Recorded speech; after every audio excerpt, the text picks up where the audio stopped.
Are we live? Are we going on? I mean, it's recording, yeah. We're not live. I mean, nobody's watching this as we speak, but yeah, things are being recorded. Okay. So we're officially started.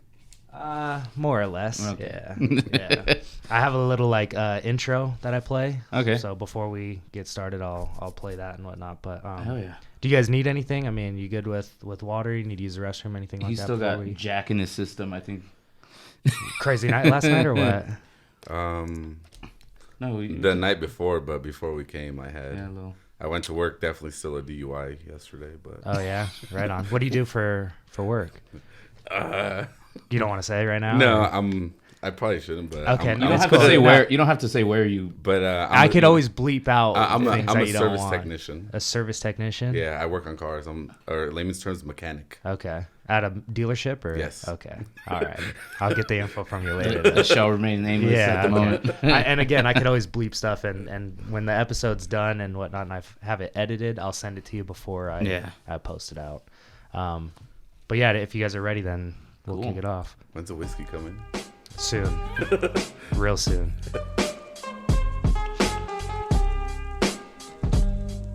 Like that.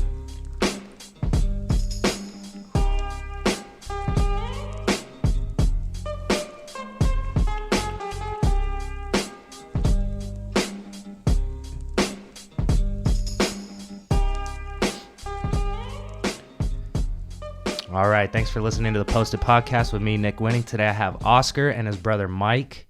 Thank you guys for joining. Appreciate it. Thanks for being a part of the cause. Thanks for having us. Thank Yeah. you for having us. I don't know what your official title is. Is it master brewer? Or No. that's like a huge thing that you have to work at to be a master brewer. Correct? Yeah. I would say brewer. Just a brewer? Yeah. Since I'm basically second in command of production, I would say like head brewer. Okay. Come up with a few recipes, brew, and manage ingredients and all that stuff. Can we say the place that you work at? Sure. I don't know if they'll be. I mean, you know them better than I do, so I Yeah. don't know if we put that out there. Would they be okay with it? Or? Yeah, it's cool. I work at Lucky Luke Brewing Company off Avenue O in Palmdale, California. That's right, Lucky Luke. Lucky Luke is. I'm not really into beer, and Yeah. so I don't know if a lot of my questions will be dumb questions or ignorant questions, but The only dumb question is one that doesn't get asked. I like that. Yeah. I like that a lot. But yeah, I'm a big fan of Lucky Luke. I mean, I think out of all the breweries I've been to, it's one of my favorite. I don't know what it is about the environment. we slap. You guys go hard for sure. What's up with the new pub? Do you are you working at both locations, or do you only brew at the Palmdale one and send the beer to Lancaster? How does it work? So, yeah, the latter is correct. We mainly brew out of the Palmdale facility. What would be the best position here? Yeah. So we just got the pub. It's for now it's just a restaurant that serves beer. Mm-hmm. We bought the place from a brew pub that they used to brew beer there. Now they went under, so we came up on their location. But pretty soon we will be able to brew. We just have to go through all the licensing and all that stuff. So for now it's just restaurant with our beer.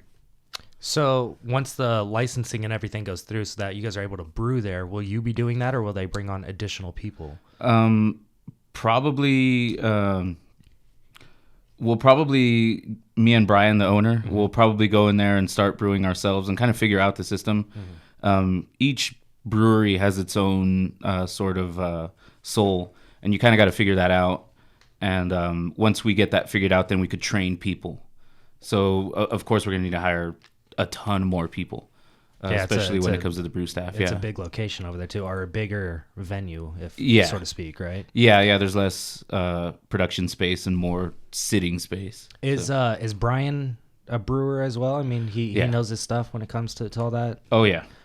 Brian. when Lucky Luke got started, I guess this would be a better question for Brian. I've always wanted to not necessarily interview him, but talk to him about it, pick his brain. How did Lucky Luke get started? Can you talk about their history real quick? Yeah, Lucky Luke started in 2015.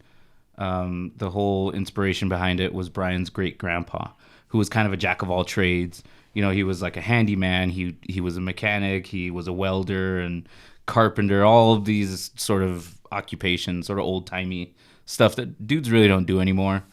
And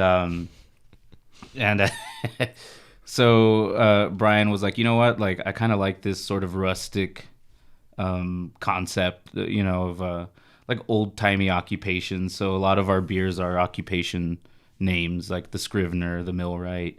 Gotcha. Yeah, and basically the spirit of the company is rustic with a modern twist. Okay. Yeah. So I guess before we get into how you and Brian met and how you started working for Lucky Luke, let's just talk about you more specifically and how you got started.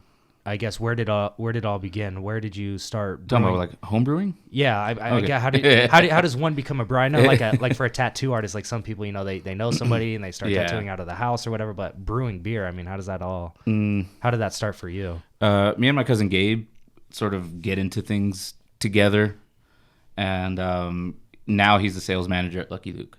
Oh, really? Yeah, so he started out as like a driver for a beer distribution company because we both got into craft beer probably around 2007, 2008, and we just started buying whatever cool label was on a beer, and then we were like, you know what, like we can make this stuff ourselves probably. So he did a bunch of research, and then we started home brewing together. Really? And then, yeah. Is that like an under the table, like, I don't want to say a legal thing, but No, you can brew beer. Anybody, yeah.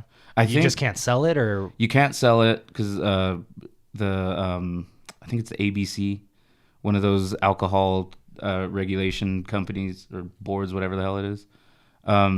Yeah, you're not allowed to sell without a license, but you can produce it all you want. But then they have a cap on how much you can brew at home. I think it's something like 200 gallons. oh shit, You really? can't brew more than 200 gallons at home.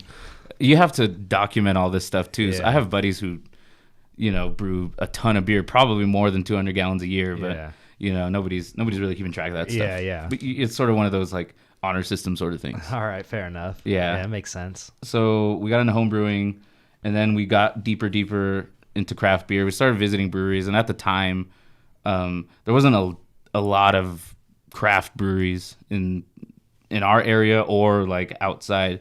We went to Stone. We went to a bunch of like the well-known craft breweries. Were you guys brewing out here? He lived in Lancaster, and I lived in San Bernardino at the time. Oh, okay. So we would hang out on the weekends and stuff, and Gotcha. we'd get together. Brewed a few batches together. I wouldn't say like, it was like a super regular thing, but we brewed a few batches together, and I started doing my thing, and he kept doing his own thing up here. And then so he got a job with a beer distribution company. They're called Artisan Ales. They're not around anymore. And he said, hey, there's this brewery across the way from us that's hiring for a cellarman position. Cellarman is basically a guy who kegs off the beer, cleans tanks, cleans kegs, carbonates beer, and kind of all the little stuff that brewers don't really have to do. Yeah, fair And enough. it doesn't take a ton of skill. You could learn it and then, eventually be skillful at it. But so yeah, I put in my application, and I got hired probably in like 2 weeks. Oh, wow. Yeah, I worked for free. Really? Yeah, I worked for free for I want to say 2 weeks. Well, I got like a little sign-on bonus, so that was kind of a thing. And before that, I was interning at a brewery. So anybody who wants to get into the beer industry, you're gonna have to volunteer probably. You got to put your work Yeah, in. yeah. Yeah. They're not just handing out free jobs. here. Yeah, You gotta work for it. And yeah, I interned at a place called Inland Empire Brewing Company. They were out of Riverside. For 9 months, I worked for Pale Ale, pretty much, like 2 Pale Ales a shift. Wow. Yeah, and then Wow. I was going to school, and I was working full time. So I had like 3 things going on. Didn't have any weekends off. Damn. Yeah, and that went on for about a year of just hustling and kind of getting to know people, going to events, and kind of plugging myself into that pipeline. Holy shit. Yeah, and then that's when I got the job at a place in Pasadena called Craftsman as a cellarman. And I did that for probably 6 years. That was 2011. When you got the job? When I got the job, it was 2011. Oh, shit. Yeah, so I've been in the beer industry since 2011. I don't Okay. know. Like I don't know how many years that is. 8 You- years now. Yeah, you do the math. Yeah, it's about 8 years now. Yeah. So how did you get picked up, or when did Lucky Luke come into the picture? I mean, I was just tired of Pasadena. I was Really? tired of the city. I grew up out here. And for some reason, I just keep getting drawn back. And so Kinetic opened I forgot when it was, but I came to Kinetic and I was super stoked that there was a craft brewery out here finally. Kinetic was the first brewery in the whole AV, and came out here, and I would hang out there every now and then. It's funny, on the weekends I'd come to the desert to kind of have fun. Yeah, get away from the and I was sort of in the LA area, and I was like, I just can't stand it out here. That's funny. So yeah, I came back out, and I would spend my weekends out here, and I'd go to Kinetic and Bravery, and I'd have beers there and meet people and stuff. And one day I met Brian at Kinetic, and the owner of Kinetic, his name is Steve. He introduced me to Brian. He goes, "Oh yeah, Brian's going to be opening up a brewery." And so yeah, we were talking, and he's like, "Yeah, my brewery is going to be this and that, and we're going to be doing sort of traditional style beers." And that was like music to my ears, because at the time there was this, there still sort of is this my hops are bigger than your hops sort of contest. Okay. Like who can make the most bitter, yeah, or the craziest beer or something. And Brian was telling me he wants to do traditional stuff, and I'm like, God, interesting. Yeah, thank the beer gods, man, because this is too. The beer was getting super wild, and I think it's still getting super wild, but we have partaken in some of that wild stuff, and So on my list of questions, one of them is, why is Lucky Luke, in my opinion, ahead of the game? What makes them so popular and kind of over all the other breweries out here in the AV? What separates them from the rest of the breweries out here? In your opinion? In my opinion, is it because they stay traditional most of the time, and they have that heart? Yeah, we try to stay true to our roots, homebrew roots, and sort of craft beer roots, traditional beer roots. Bravery has a pretty cool theme going on. They're kind of military. They kind of have their audience. Transplants, who's 500 feet away from us, has their audience. And we sort of do different things from each other. Bravery has a really extensive barrel-aged beer program. We do have a barrel-aged beer program. We do sour beer. We do big imperial stouts. We'll do barley wines. But then we kind of produce a lot of traditional beers. One of our biggest sellers is called Scrivener, and it's an American blonde. It's 5.4%, and you could slam 5 of them. Especially on hot days. Scrivener's pretty good. Yeah. And Transplants, they experiment a lot with different ingredients added to their beers.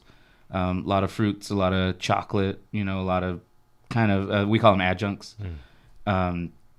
So they, I wouldn't say we're all in competition with one another. We all have our base audience, and they're pretty loyal to us, and everybody's loyal to their brewery. And you might catch me at another place having a beer too. So.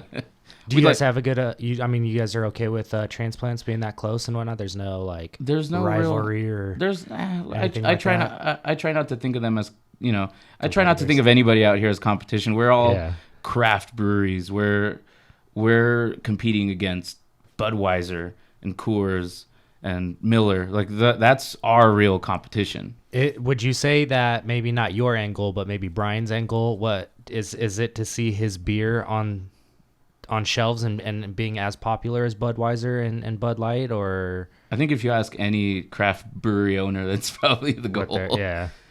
All right. So the goal is to kind of get the name out there, get people familiar with your brand. That's why you see a lot of Sierra Nevada out there. You see Stone is really big. Boston Beer Company, who is it? Sam Adams guys. Yeah, so those guys are really big. Those guys are still considered craft brewers or microbrewers or whatever the term is now. They keep changing the terms, dude. But it's definitely not what we call big beer, like Bud, Miller, and Coors. Gotcha. Okay. Now you guys have done a pretty good job of getting your name out there. As far as from what I've heard, the Astrolux beer in particular is sold nationwide. Is that correct? Or yes. So where is Lucky Luke? Because if you ask me, who's uneducated, I would say Lucky Luke is just an Antelope Valley brewery. Yeah. But I've since learned that no, that's not true. That you guys actually sell your beer nationwide. Mm-hmm. There's a place in San Diego called Craft Shack who buys our beer, and people can order it from there. And Astrolux kind of got our foot in the door with them because I don't know how the laws work, but if you're a craft brewery, you have to have this license or whatever license to sell locally, statewide. And then you have to have a different license to go across state lines. So we sell to a distributor, and the distributor is the one who has the license to sell it. Yeah, so basically it's out of our hands once it's in theirs. Gotcha. And so can they mark up their price at that point and do whatever they want with Astrolux, or what's the legality of what they can and cannot do with the beer? I know they do inflate the price a little bit because they have to also make their money too. But I don't know if there's a cap on that or what. But yeah, it gets across state lines. Our merchandise, since it's non-alcoholic, like cups and shirts and stickers and stuff like that, some of them made it to like Europe, Canada, Australia, Japan. Oh shit, really? Yeah, it's because of Astrolux. So let's talk about Astrolux a little bit. And are you the brewer of Astrolux? Where'd this recipe come from?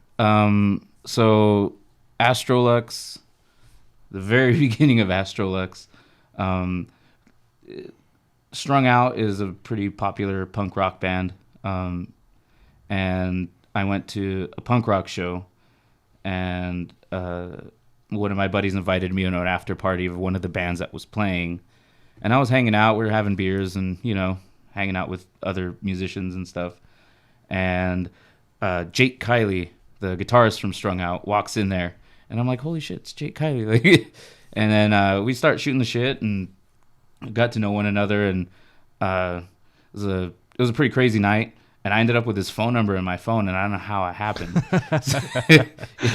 The next morning, I crashed on the floor. It was a band's rehearsal space. Okay. And I crashed on the floor, and I woke up, and I'm like looking through my phone, to see if I had any missed calls or whatever. And then the last number dialed, it said Jake Strung Out, and I was like, oh shit, I guess I got his number. Wow. And then he sent out a mass text to like a bunch of people offering guitar lessons, and I'm a amateur musician. Yeah, so I've heard. Yeah. I hit him up for lessons just randomly because he's a cool dude and he's in a pretty popular band, and he must know how to play guitar. He must know what he's talking about. Yeah, for sure. So for about maybe 6 months, I took lessons, and every time I'd go, I'd bring him beer. These are one-on-one lessons with? Yeah, these are one-on-one. Okay. And I'm hanging out and giving him beers every time I go, and he slowly becomes like beer a fan. that you've crafted, or? Yeah, it was when I was still working at Craftsman. Okay. And I was still a cellarman, so I didn't technically brew the beers. Okay. But I did have a hand in the process.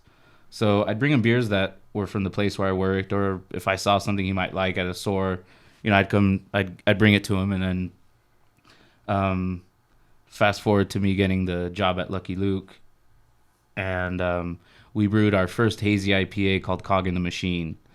And the name Cog in the Machine is a Lagwagon song. Lagwagon's another popular punk band, and we took the name from a song title of theirs, which is sort of the song's basically talking about necessary evils in the world of business. It's called what? Cog in the Machine? Cog in the Machine, yeah. We only brewed that beer once. Okay. And so we looked at hazy IPAs as something we had to do to stay relevant in the beer scene. So we were like, okay, we kind of have to do this. We're a little reluctant at first because it is sort of a new age thing. It's not real traditional, but we're like, you know what? Let's brew the best damn hazy we can possibly brew. It's a cog in the machine, if you will. So we named it Cog in the Machine. Fair enough. And then we were drinking it, and then I was telling Brian, I'm like, man, how cool would that be if Lagwagon sort of like, gave us the blessing, Yeah. And then we were just, kind of reflecting on that, and I was like, you know what? Let me call someone who I might know who is on that same level, and they're about as well known as each other, Lagwagon and Strung Out, and they kind of play similar styles of music. And so I called Jake, and I was like, hey man, what would you say to like a collaboration beer? And he said yes immediately. Really? Yeah, he was all like, about it. yeah, he was like, we've been waiting for like a brewery to approach us about this. That's awesome. So we got together, me, him, and Brian, and we just went over. We brought examples of beers that we thought they might want to brew, and some of them were like kind of European styles, like especially German. So we brought a couple of Kolsch's, a couple of golden ales, some lagers. I think we did a cream ale too, which was not that good. But and these are beers we bought right off the shelf from other breweries, and we settled on this style, which is a Kolsch style, and we just called it a golden ale because it's golden. Yeah. It's an ale. Yeah. And it's kind of easier to wrap your head around, because if you're like talking about like intricacies of styles, people who don't drink beer that much aren't really interested in that. Yeah. Golden ale is just easy. It's recognizable, and we want something that people could drink at a festival. This was originally designed to be a festival beer, because there's a couple other punk bands that collaborated with breweries who made beer that was very low in alcohol and very high in hops. And we're like, well, let's make something the reverse of that. Let's make something higher in alcohol, lower on hops, so easier to drink and fuck you up faster. Yeah, absolutely. So that's kind of how we came up with the recipe for So what was the guy's name? Jake Kiley. Does Jake have any brewing experience before Astrolux? Oh no, they just came in and like hung out while we brewed. Really? Yeah, they were, that was kind of... And so you come up with a recipe and you guys drink it and they say, I think it should taste a little more like this, a little more like that. I mean, how many recipes did you guys come up with before you landed on what Astrolux is today? That was a one and done. One and done? Yeah, we Really? came up with this recipe. Hi, Chanel. Hi. What's going on? Hola. We came up with a recipe. Oh, We did what's called a pilot batch. Okay. And it's just a miniature... so our system at the brewery is 10 barrels, which is 1 barrel equals 31 gallons. So again, you do the math. I'm terrible at math. Yeah, I'm not doing that type of math. Yeah. So we did a 1 barrel batch, which was 31 gallons. And the recipe was spot on. We the way we tested it was we brewed the beer, we put it into kegs, and it just so happened around the time we kegged it off, Strung Out was filming a music video for their acoustic album. And the music video was basically like a barbecue with friends. Really? Yeah. That's awesome. So the song is called Town of Corazon. And I rolled up there with a keg of beer and a draft system, and I was pouring beer for them, and that was like the test. Really? And it was perfectly carbonated. It was the recipe. It tasted good, and everybody at the party liked it. So we were like, okay, let's scale this up, and we brewed a full 10-barrel batch of it. Really? Yeah. Damn. Yeah. That's crazy that it was just spot on the first time. I mean, the first go around, everything's Sometimes you get lucky, man. all the stars align. Huh? Yeah. That's awesome. It would be terrible to have to dump that much beer down the drain if it was bad. Absolutely. Any beer down the drain is bad. Yeah, absolutely. Right? How many, when you guys are coming up with your beer at Lucky Luke, how much beer is not put out to the customer? It's very rare that we'll release a beer that we're not confident in. And it's also very rare that we'll brew a beer and have to throw it away. Really? So most of the beer that we come up with usually makes it out the door. And when you guys are coming up with your beers, who's in the process of saying, this is the style of beer that we're going to try to brew, this is how much we're going to brew of it, this is what it's going to be called? Who's all involved in that process at Lucky Luke? That's a huge process, but typically it's the head of each department. We have a sales department, we have a taproom manager, we have an operations manager, we have me, and we have the owners. So there's usually 6 or 7 people at the table. Who are all the owners? I know Brian and his wife Sam. Okay. They own the company, and they have a business partner too. They do have a business. They have partner. a business partner. Yeah. Okay. And is that business partner involved with the brewing when coming up with that process? I heard he doesn't drink. Really? Yeah. Wow. He's a money guy. Yeah, I think I don't know how much I'm able to talk about it, but yeah, he's basically he just wants a return on his investment at the end of the day. Absolutely. Which is smart as far as I'm concerned. Right. Yeah. So yeah, the guy's not super involved in the creative process. So when it comes time to brew beers, it's me and Brian that have to either, hear out the marketing people. Like, hey, this particular style is super popular right now. Do we want to brew it? And then if it's a yes, me and Brian will come up with the recipe. And we also have a guy temporarily right now who used to work at Lucky Luke when they first opened. His name is Brace. Super knowledgeable guy. Can brew beer with his eyes closed, I think. Really? Yeah. The dude's super talented. Damn. Yeah, and he's smart too. He knows a lot of science that really isn't even related to beer.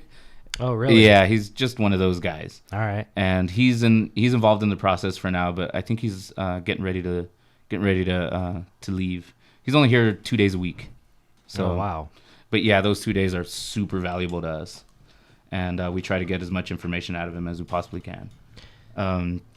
So yeah, it's usually me and Brian, and we'll have like I said, all the other heads of departments. So it could come in many ways. I can say, hey, I've been wanting to brew this style of beer forever. And then everybody is like, okay, but I'm the guy who, like, I want to revive like a super old European style that nobody brews anymore or something. And then all the marketing people are like, God, we have to sell this really weird beer. And then we have our sales manager who's like, look, we have to brew this style of beer to stay relevant. And it'll sell. It's a guaranteed sell probably. As long as it's good, it won't be in our hands very long. And we try to listen to everybody. So the sales department keeps up with like the trends and what people are saying and whatnot to kind of keep you guys on what's going to stay relevant and how we can be popular. Yeah, it's like a tug of war almost. And then the marketing department, they keep up on like social media and how what's your biggest form of marketing? Is it social media or is Instagram? Yeah, Instagram is huge. Okay. Yeah, Instagram. I don't. Do you guys have any like videos or anything on like YouTube or? I don't know if we have a YouTube. Any of that? I don't know if we have a YouTube channel, but a lot of the links are on the Lucky Luke Instagram. Oh yeah, I'll have an Astrolux Golden Ale. Collaboration was strung out. What type of whiskey's over there? Oh yeah, what is that? 10 cup whiskey? I don't know, but I'm gonna fucking drink it. Crack that sucker open, man. So there's a little chair right there, or you can sit in this one if you want. Okay. There's just a little guy. Oh man, I need a towel. This beer foamed up. So yeah, there's a kind of tug of war with sales and production. We want to challenge them as salesmen, because if you're a good salesman, no matter what beer you have in your hands, you should be able to sell it. Absolutely, right? You should and be if able you to sell trash to a trash man. You know yeah, what I mean? and if you're a good brewer, you should be able to rise up to the challenge and make a good beer that you don't normally brew, or that maybe you're not that enthusiastic about brewing, because that's kind of the game right now. Is you sort of have to conform to the market at the same time you have to maintain your integrity. Those two things are not synonymous, so it's always this tug of war. And Gotcha. There's been styles that I've been a little reluctant to brew, but at the end I'm like, okay, I'm glad I got to do this. Like, it's kind of pulling me out of my comfort zone. If that's the case, I just brew nothing but pilsners all day. Just Really? pilsners. Yeah. Why is that? Is it the easiest, or that's the one you like to make? Or? Actually, they're like a real pain in the ass to make. Really? Yeah. So why is that your go-to? It's beer flavored beer. Sometimes like you just want a beer. You don't really want to think about it. Yeah. Fair enough. I was having a conversation with my girlfriend because she's really into like celebrity chefs and all that stuff. Okay. And if you ask a celebrity chef or a refined chef, every time they go to a new place, like a new country, and they want to try something, it's always what's the soup and bread dish. It's always the most simple thing. Interesting. Because that's more representative of your skills. So if something's really, really simple, if somebody sucks at cooking, they wouldn't even be able to execute that. Oh, wow. Hey, I do that all the time. Yeah. Like when I go to a restaurant, like a Mexican restaurant, I'll be like, just give me a quesadilla. They mess that up, dude, I'll never go back. Yeah. You never have nothing else, huh? It's like, how could you mess that up? It's cheese and a tortilla. Yeah. If you mess up Honestly, beans and rice, our mom is Mexican. If you mess up beans and rice, I'm never eating at your place ever again. That's hilarious. I hate weak beans and rice. Yeah. So that's one of the telltale signs of like a good anything is what's the most basic form of your product, and is that good? Yeah. And that's kind of why I like the idea of like pilsners, lagers, golden ales, things like that, is because you can brew a beer and then throw all kinds of fruit at it and it tastes fruity. Like, yeah, but what does the beer underneath all that taste like? The root of it. Yeah, like to me, pilsners and all those simple styles show the brewer's skill more than, like, let's say an imperial stout, which is super high on alcohol, super malty, and chances are they'll throw like coffee, chocolate, vanilla at it and stuff. So at the end, I'm not against those, by the way. We've brewed them and they turned out okay. But if I really want to test somebody's metal, I'm like, make me a lager, make me a pilsner, make me something that has the least amount of ingredients as possible, because that shows the true colors of the brewer. Gotcha. Yeah, but in the end, it's you have that like luxury of not even have to worry about like, is there going to be some crazy ingredient in here or whatever. So yeah, if it was up to me, I'd brew lagers all day. Damn. What's it like working in the industry of brewing? I mean, maybe this isn't the right question to ask, but compared to Lucky Luke, or Lucky Luke compared to the other places you've worked at, what's it like working for Lucky Luke as a company, and what's it like to be in the industry altogether? Is it a struggle? It's a growing industry for sure, and that's always good, but in your opinion of doing it, what's it like? Is it rewarding? Is it challenging? Most definitely. Because I have a water treatment background. That's what I went to school for. Oh, really? Yeah, and I could be working at the water district with like a union job, making like $100K a year at this point now. I get to brew beer, and that's the most rewarding thing. Is that something I'm passionate about? I'm super fortunate to be doing anything close to what I like to do. Yeah. And this is one of my biggest passions, and the fact that I get to do this, I'm very fortunate, and I had to work my ass off, of course. Was that that's the tin cup. That tin cup. I might hit that in a little bit. But yeah, that's the most rewarding part is to be able to go into a brewery and just kind of take a second to be like, you know what, a lot of people are fighting for these positions, especially nowadays, and I was lucky enough to shoehorn my way in here. Yeah, for sure. And the people at these companies are, they're all more or less creative people, so they kind of get this whole, this is not a regular job, and but yeah, it's very family-like at Lucky Luke. We all know each other, and you guys hang out with each other in your free time. At least most of you, from what I can see, is just a customer's perspective. When I go into Lucky Luke, before I met Chanel and started talking to Courtney and Paul and whatnot, easily from a customer's perspective, you can tell that it was a close bond of people and coworkers, and that they were friends outside of just working there. It's like, obviously you guys have a common interest, and so from a customer's perspective, you could definitely tell that. Yeah, because when you get a bunch of people who really love one thing under the same roof, it just runs so smoothly. Yeah, it's all positive. Yeah, there's so much good energy there. And when I would go to transplants, I would not get that vibe at all. So I think that's mostly what I like about Lucky Luke. Just beer aside, is the vibe that's going on when you're in there. Appreciate it. Yeah. Here's a question that a lot of people want to know: the names. How do you guys come up with it? Who's naming these beers? How do you come up with them? Is it something you come up with before you brew it, after you brew it? Who's the mastermind behind all that? I have so many cool names that nobody wants to use. Just have a list of names. Yeah, just a bunch of, and they're all punk rock songs. Gotcha. So they're like either really cynical or Yeah. But I've gotten to name a few beers. We try to stay true to that occupation theme, or if it's like an old time occupation, like this British beer that we recently did, Town Crier. That's like, the guy in the medieval times, he'd like have a bell and like, hear ye. Ah, okay. Yeah, okay, that's gotcha. a Town Crier. Gotcha. That was the last beer I got to name. But the names, we have a list. We have a little part on our whiteboard in the production area. Beer names. Oh, really? And anybody could go by and just write. I mean, obviously a worker because it's in the production area, right? Or if somebody we know has like a cool name, Yeah. it's like, oh yeah, we'll write that down. You feel like you got a couple cool names? You think you could come up with a beer? I'm sure I can. Oh, dude, I would hate that job, man. I don't know if I could come up with the name of a beer. It is really hard to come up with names if you're under pressure.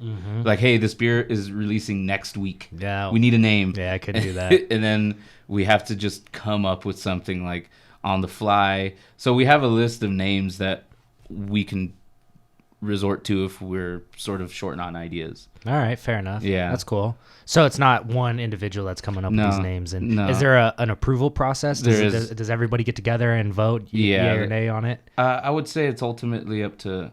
I mean, if you come up with a ridiculous name, we're going to be like, we're not going to let that one fly. Yeah. But if I brewed a beer and it's from, and I already have a name for it and everything, then that usually I try to stick to my guns and like tell everybody like, hey, this is what I want the name to be. Or sometimes I'm like, hey, I'm gonna brew this beer and I have no idea what I'm gonna name it, so I'll put that on the board. Like, hey, we're brewing this.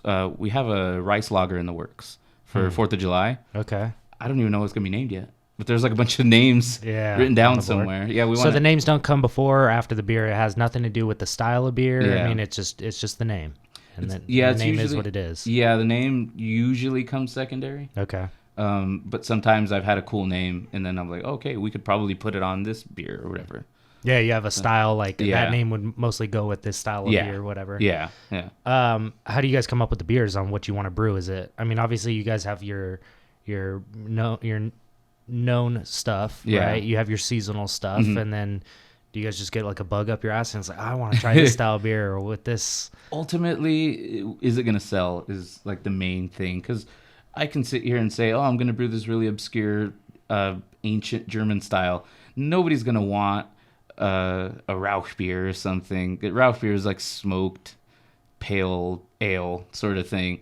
And, those are really hard sells, which I would love to make a Rauch beer. But, again, sales is going to be like, look, we have a smoked beer. Yeah. How do you expect us to sell this? And but none of the ideas that are at the table for like a new style, none of them are really too outrageous. Wow.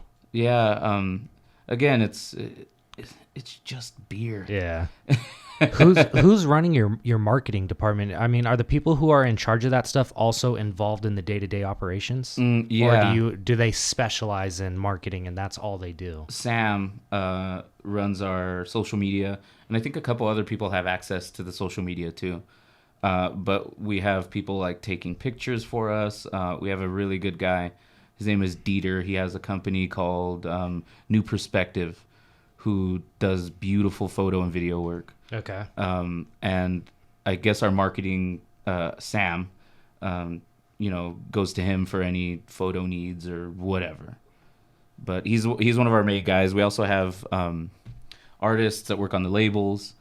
And because a lot of those labels need an approval process too. Yeah, who's coming up with the artwork? We have a few different artists. Yeah. The last one that we did was for the Cinco de Mayo beer. Which one was that called? Leñador. Okay. Yeah. So, and we just canned it this year. We brewed it last year, and again for this year, and we finally canned it. And we needed a label, and we needed some really cool artwork. So we got somebody at was it Crown and Dagger Tattoos? Oh, okay. Off Avenue I. Yep. Yeah, we got one of the artists from there to do our label. Oh, okay. Yeah. Cool. Yeah. So we're having one artist work on all our stuff would kind of paint us into a corner. So I feel like if the more people we have working on the creative stuff, it'll kind of give us a more rounded sort of marketing brand. Interesting. Yeah.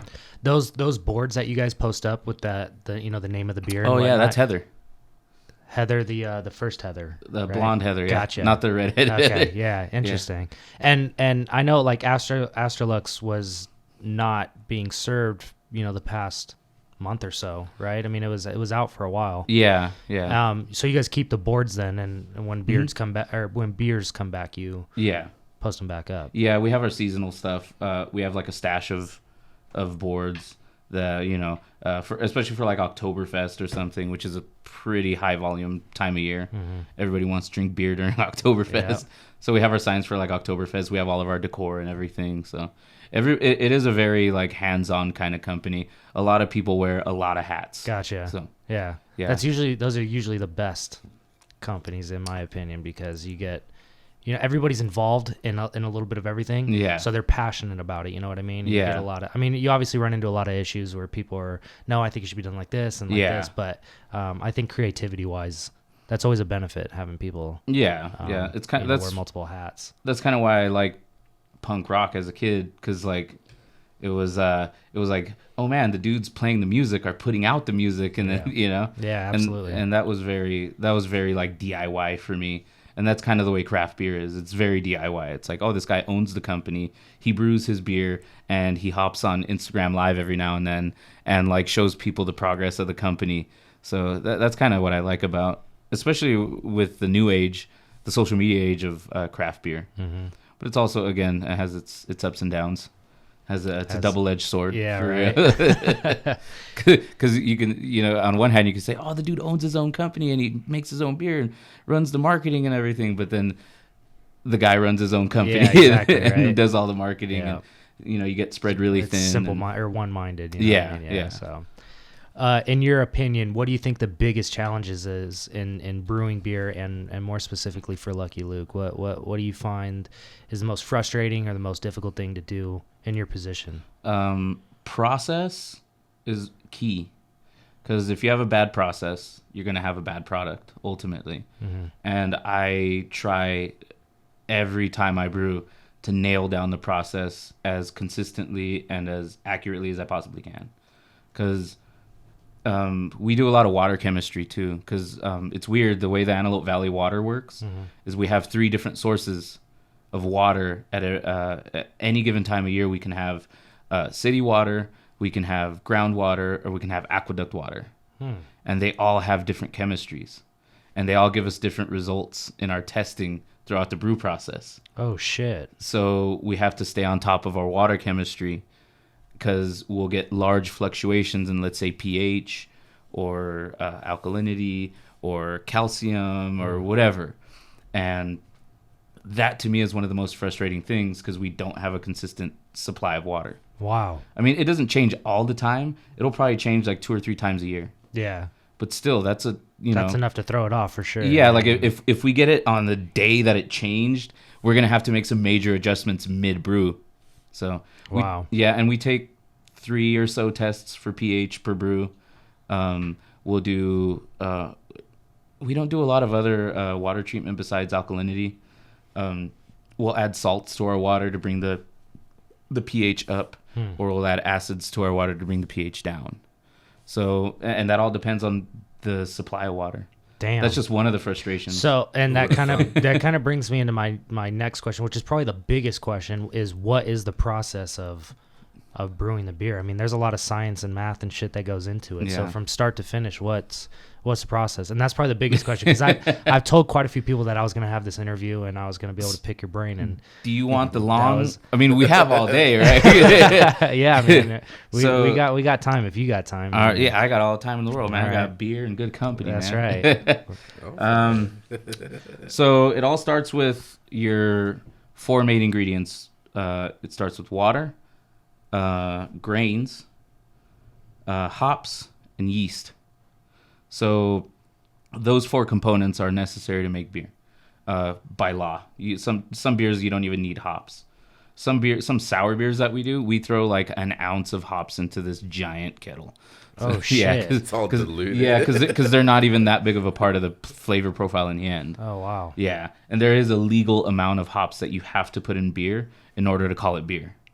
So is that a California law, or is that it's a nationwide law? Okay. Everybody has to have these 4 components in beer in order for it to be called beer. Process wise, water meets the grain. We mill our grain just a little bit to expose the germ, and the inside of the grain, you have to break open the husk, and that's where it has all the enzymes in it, all the sugars that you need to make other sugars. Like you have to shit. You have to have enzymatic activity. You have to activate those enzymes with hot water. So you mill the grain, and you mix it in what's called a mash tun, and that's where you add your water. You basically make a giant bowl of oatmeal. And if you look at it, it looks like oatmeal. Really? Yeah. Okay. It's like a thin oatmeal, and this all goes down right here at the Palmdale one. Mm-hmm. Okay. Yeah, you can. One of these days, you can come by and broadcast live during the brew process. Don't threaten me with a good time. I'll pack up this whole desk and go. You know what I mean? Yeah.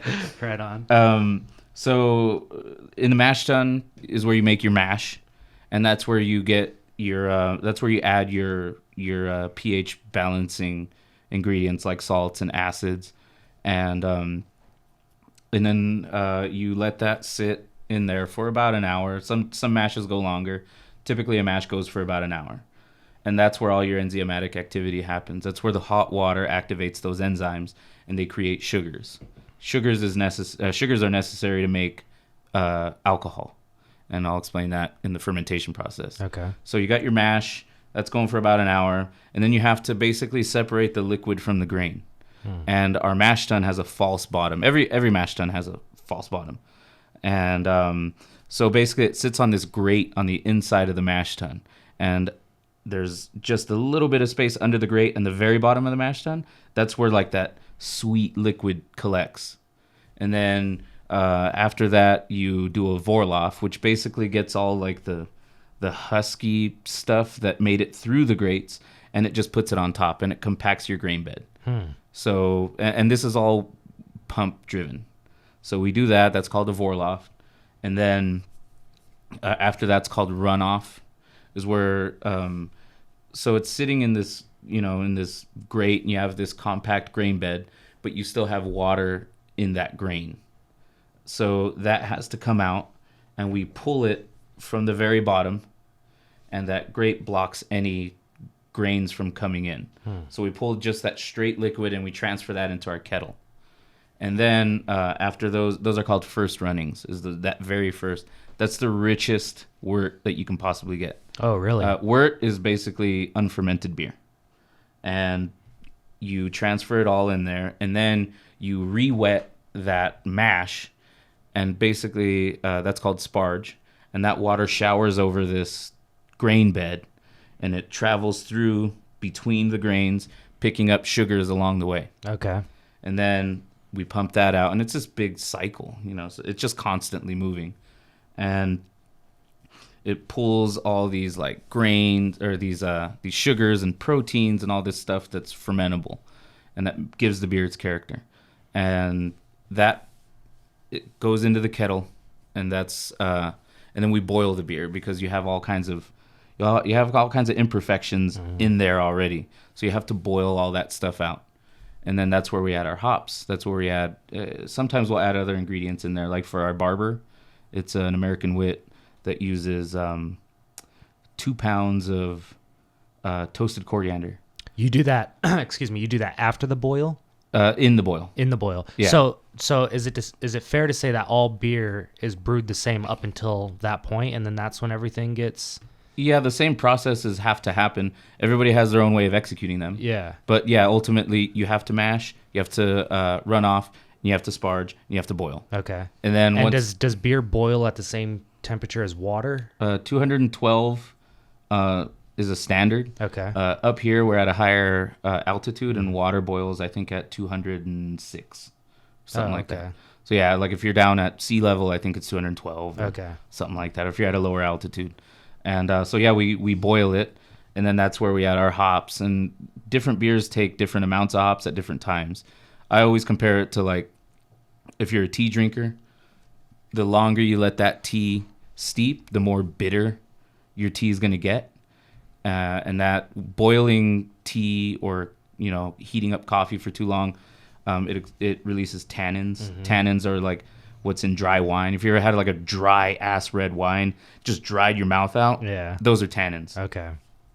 So husks have tannins, and the longer you boil the beer, the more bitter or dry it's going to get. And then so once you reach boil, Boils can last anywhere from 60 minutes to 120 minutes, depending on what kind of beer you're brewing. Cleaner beers like Astrolux or Pilsners or any pale, light drinking beers, they're going to boil from 90 minutes to 120 minutes. That's on the higher end because you want to clean those up a little bit. Oh, wow. And boiling kind of cleans it up a little bit. And hops also are one of those things that the longer you leave them sitting in a boil, the more bitter they're going to get. So if you want a beer, let's say an IPA, we throw hops in the beginning of the boil and at different stages throughout the boil to kind of get the different dimensions of hops. So if you want bitter hops, you throw hops in the very beginning, so that way they're exposed to the liquid for longer. Yeah, and those are your bittering hops. And then the second stage would be your flavor hops, which usually occurs around 30 minutes before the end of boil. And that kind of gives you a little bit of flavor, a little bit of bitterness. And then at the very end of boil, we whirlpool it to kind of collect all the suspended solids. And then they kind of, clump up in the middle, and then they fall to the bottom, and they make like a nice little compact cake. Oh, wow. Yeah, so that's called trube, that compact cake. And during the whirlpool, if you're brewing an IPA, let's say, you're going to want to pour your hops in at that process too, because those are your aroma hops. So they're the least amount of, they have the least amount of exposure. So they're going to give you like all the higher notes, like all like the citrusy, all like the piney stuff. That's going to happen in that process. The more delicate dimension of hops. And then after that, it's boiling at 212, and then you cut it off. You do your whirlpool. We whirlpool anywhere from 15 to 20 minutes, and then you let it rest for about the same amount of time. That way, all that stuff sort of sinks to the bottom and compacts, all that trube. And then it's called knocking out. It's basically you're getting your finished boiled wort, and then you put it through a cooler. Well, some people call it a heat exchanger. Some people call it a wort chiller. Basically gets your wort from 212 degrees to 60 degrees in one. It has there's like a big path. One side of it you have water cooled glycol, and on the other side you have your beer. So the water cooled glycol heats that wall, and then that wall cools down the wall. That wall cools down the beer. Kind of like a radiator. Okay. Yeah, works like a radiator. Yeah. And then after that, it goes through the knockout process, and we knock out into a fermenter. And then we fill it from the bottom up. Okay. And we pump it through ales. The ones that we make typically knock out around 65 degrees. So we have to knock it down from 200 plus to 65 degrees. And then we pitch the yeast at 65 degrees.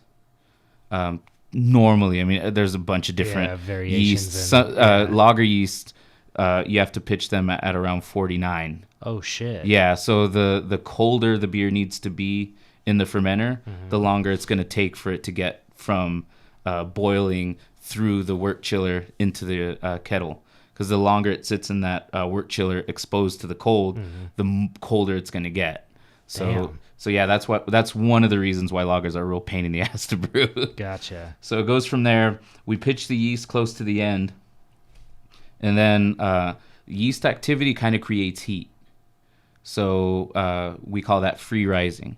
So we set the tank when we pitch the yeast to 65, let's say, and then we want the yeast to remain active. So we set the tank to a higher temperature, so that yeast activity can get that heat and not exceed that amount. So we call that free rising, and that usually takes place around 68. And then it'll remain active until there's no more sugars. Damn. So yeast, the way yeast works is it consumes sugar. So yeast is a little microorganism, and its food source is sugar. So all those sugars that we extracted from that grain are now in that wort. And then hungry yeast come in, and they're just in heaven, man. They're out of that hometown buffet. Yeah, taking out all the sugars. Yeah, and then they eat a bunch of those sugars, and the byproduct of yeast eating the sugars is alcohol. So they basically pee out the alcohol, and then they fart CO2. So like the fizziness of beer. Yeah. That's CO2 that was created with fermentation. Okay. But that's like more of an old timey technique. What's that term? Did you come up with that term, or is that a what? Like they piss out? Oh, that's the CO2. Is that a known term? You know what I mean? I got it from the owner of Dogfish Head, Sam Caligione, I think his name is. That's hilarious. Yeah, and that was like the coolest way I could put it. That's such an easy analogy, right? Yeah, like they eat the sugar and they piss out alcohol and they fart CO2. That's really funny. So yeah, that happens, and then of course all these temperatures and amounts of sugar and everything. That there's so much that goes into that, and for each it's style specific. So the color of a beer is most dependent on the kind of grains that go into it. So if you have a light beer, you have light grains. If you have dark beer, you have dark grains. Those dark grains get dark because they roast longer. So if you ever had like a stout or something, like some people say they taste like coffee because they roast the grains. Yeah. And then they get that kind of roasty nuttiness, or whatever. So, damn. Yeah, I was gonna say we should start another podcast on just fucking processing. Yeah, just processing. Yeah. This is the first time I'm using these cameras. They're cool. new cameras, and I didn't know, but at the 30-minute mark, it stops the video. And it doesn't start a new one. You don't need to see my ugly mug for 30 minutes. Yeah, so the first 30 minutes we were good, but then there's like a 5-second block where it just stopped and I restarted, and that was the second time doing it. So shit, we've been on for more than an hour? Yeah, we're probably going on an hour and a half right now. What's your cap?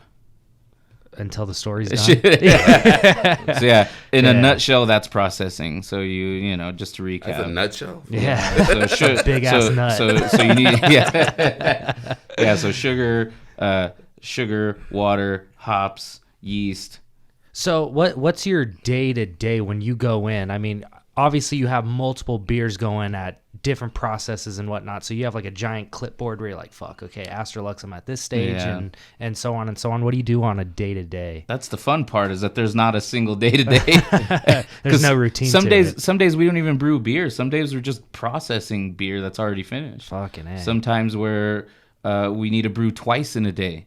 Chanel's seen me there late at night having to brew the first half of a double batch. Damn. And I go in at, let's say 3.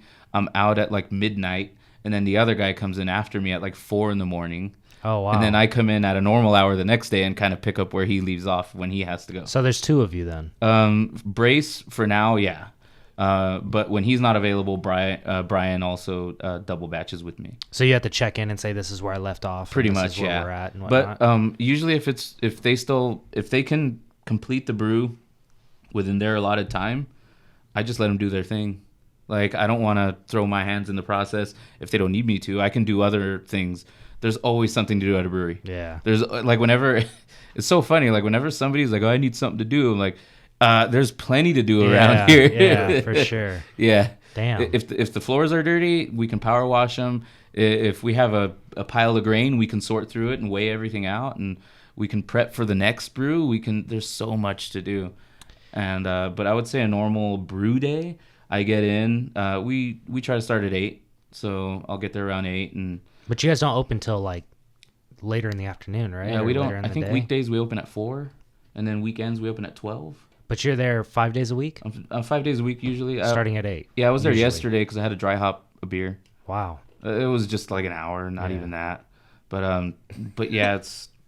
I think I called you and I was like, "Hey, what are you doing?" He's like, "Oh, I had to go into work today." I was like, "Oh, you worked?" He goes, "Yeah, but I was just there for like 20 minutes, 20-minute work day, huh?" Okay. Yeah, the struggle. Yeah. That's funny. Yeah, but that was on top of my 40 plus hours. Yeah, right. Yeah, the cool thing about being open not during business hours is that we have a lot of time to like sort of figure things out, because like, you know, I'm still sort of weirded out about brewing while people can look through that window. Yeah. I feel like, you know, mad like a zoo animal or something. Yeah. They're really focusing in on you. Yeah, like a gorilla, like I fling shit out the window or something. This is a brewer, this is natural habitat. That's too funny. That's Oscar in his natural habitat right there. I'll fling some like spent grain at the window or right. something. Yeah. Yeah, a lot of brewers are, I wouldn't say antisocial, but they're social is not like their main thing. Yeah. Brewers are kind of weird. I wouldn't say I'm one of those weird ones. But I prefer not to like have an audience while I'm working. Yeah, it makes sense. You want to be in your zone and in your craft, and when people are watching, you have that other sense of someone's fucking scrutinizing me right now doing my work. Like, I don't mind people wanting to come and check out the process. What is it with that? I mean, can any Joe Schmo say, "Hey, what's going on back there?" and you guys will take him back there and show not him every what's Joe up? Schmo, because sometimes Joe Schmo had 4 or 5 Scriveners, and then he's gonna want to see what this valve does. Yeah, fair enough. But the owners, they don't have a problem with you guys taking people back there and showing them the process or showing them, We make everybody, who comes back there understand like there at any point we can have like boiling water, or just be safe, right? We'll give them like safety goggles and ear protection and stuff, because there are a lot of loud noises. We have a compressor, we have like a nitrogen generator, and it makes noise, and there's a lot of noises that go on, and we just make sure people are protected when they go back there. It's that's cool. It's risky, and you're running a business. So, and we it's an operation. And we don't mind people drinking our beer, but if they seem to be affected by it, we're not going to let them, go back there and like, hey, what does this button do? And then next thing you know, somebody gets crushed or something. We don't want that. That's pretty dramatic. I mean, that's one extreme. You know what? But I want people spill some beer or something. I want people to be scared. So like only the strong survive. That's hilarious. I was like, don't push that button. A forklift will fall on you. Okay. Yeah. I don't remember what the gentleman's name was, but one of my first time at Lucky Luke's, one of the guys that worked there was like, yeah, come on back, I'll show you what's up. And he was just like, yeah, this is a tank, and this is another tank, and then that's it. And I was like, all right, that was cool. I don't know who it was. He was a bigger guy. Was he a white guy? Yeah, this was like years ago. It was probably Tim. I don't know. This was years ago. Oh, Tim don't work there. Maybe like 3 years ago. It was probably Tim. Yeah. He's kind of robust, about maybe 5'6". Robust. About 5'6", 5'7". Yeah, I think so. Heavier set, dude. Yeah. But he was a younger guy. He was like probably my age. Like 20, maybe late 20s. Oh, it could be Devo. It wasn't Devo. Devo? Right? That's the only Devo that works there? No, it wasn't Devo. Wasn't Devo. I'll have to figure it out. I don't know. But he was just like, yeah, this is a tank. This is where we brew it. And I was just like, I was pretty drunk, and I was like, this is cool, man. Thanks. But no, he didn't go in depth to anything. Yeah. So. I mean, in order to go in depth, to be honest, it takes a format like this. Yeah.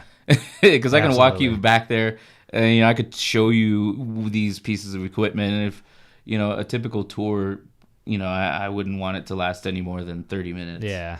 That makes sense, though. Yeah, because you want to keep people engaged. You want to answer some questions and stuff. I've done a few tours. Okay. But while I'm working, it's really hard to give people tours because I'm like, alarms are going I off, gotta and handle like, this. like I gotta go throw hops in the kettle, and you guys hang tight for 5 minutes. So we try not to let people. If we're showing people around, or if we're doing a full on tour, we try not to let people back there while we're brewing because it's dangerous, man. There's 500 gallons of boiling water. Yeah. And pumps that have valves to them, and somebody is not attended, they'll open any valve they want, man. That's it's crazy. Because I went on a tour at Stone in Escondido, and then the tour guide was like, all right, guys, I know I don't have to tell you you're adults, but please don't push any buttons or open any valves. That's mind-blowing to me that people are... But you know why? It's because some fucker pushed a button. Yeah, I know. That's mind-blowing that somebody's actually fucking what's this do? Somebody got hurt real bad probably, and they sued Stone. Yeah. And now they got to give every freaking every tour, person that takes the tour. Yeah. It should go without saying. Like if I go into a place that I have no idea how it functioned, I am not touching a thing. Yeah, honestly. And I'm not the smartest guy in the world or anything. Yeah. That's really funny. I don't want to touch anything if I don't know what it does. That's really funny. But you're fucking normal, dude. People are like, what does this do? Yeah. No, don't. Okay. You guys need anything while I'm out? I'm good. Oh yeah, good. It's just the second door on the left right there. Yeah. Can I see that adorable whiskey I got jar? this for us to try. What is this? Apple This is pie moonshine. this is adorable. I know. This is actually pretty good as well. I can give this to like my nephew or something. No, you My nephew's 21. Okay. That does sound kind of sketchy. Thank Need you. another one? You know what? I might have a little drink of that. Have you tried this? No. My friend recommended That it. was really smooth, actually. Sherry was I got- like, you should try it. I got this Japanese whiskey. Yeah, it's called Sakori or something like Wow. that. I This forgot. is a, what is that called? Limited edition. They were selling it for $20 yesterday. Golden Road Blonde Brew. Oh. And yeah. I had to You might lose some listeners here, but I'm an Angels fan, Oh. and You're not drinking that then. I'm triggered. You're not drinking that then. Yeah. That's funny. No, it's cool. I got respect for Dodgers. I don't hate. So I have one question here that I'm about to ask, and then it's going to kind of tie into you drinking whiskey or your other stuff. Yeah. But top 3 beers that you personally enjoy. What would be your top 3 beers? I mean, they don't have to be Lucky Luke per se, but if you have Geez, that's a tough one, because my favorite beer is changing like weekly. Really? It's always whatever beer's in my hand, but I can't. It sounds a little braggadocious. That's really funny. I don't know, man. I that'd be another podcast. Really? Yeah. It changes that often? Yeah, it does. Wow. Well, because I would say it changes like seasonally. Okay. Because And you know what? That makes sense. You know, Yeah. it's 'Cause the style. What am I doing tonight? You know what? You Yeah. know where we at? You know. Because in the summer, like if you're at the park or something hanging out with your buds, you're not gonna crack open an imperial stout. Yeah. You know, you're gonna want to crack Absolutely. open a pilsner, a pale ale, IPA. You know, I would say styles that I like. My favorite ones. Okay. German pilsners. Those are really cool. Belgian lambics, sour beer. And these are all like just blanket statements. Yeah. These are things that if I see on a board, I'm getting. Gotcha. Like, German pilsner, yeah, I'm getting that. Or Belgian lambic, yeah, I'm getting that. And probably brown ales. Really? American brown ales, yeah. That's brew pub beer to me. Okay. That's good with like it goes with any food, because to me beer and food are also bedfellows. Yes. And absolutely. Like brown ale, you could like eat it with anything, Damn. or you could drink it with anything you're eating. I don't think I've ever had a brown ale. Honestly. You never had Newcastle? That's not that's no. not the calibration brown ale or Yeah. anything. I don't think I've had a Newcastle, honestly. Yeah, you're not missing much. So I've heard. Yeah. Maybe that's why I haven't had it, because I heard it's just, It's meh. I'm pretty sure in wherever they make it in Newcastle, England, I'm pretty sure it tastes good, but yeah. those things you can't ship them by air because of the pressure, you know. Gotcha. So they ship them on boats, on these big boats, and like you don't really get it had to It's travel not like the same. 8,000 miles Yeah, in a humid ass boat, Yeah. and I don't know. That was like one of the beers that got me into craft beer. I would say is because it wasn't Budweiser or anything. It was like it seemed like fancy at the time, and then like now that I look at it, I'm like, But yeah, I would say brown ales, German pilsners, and Belgian lambics.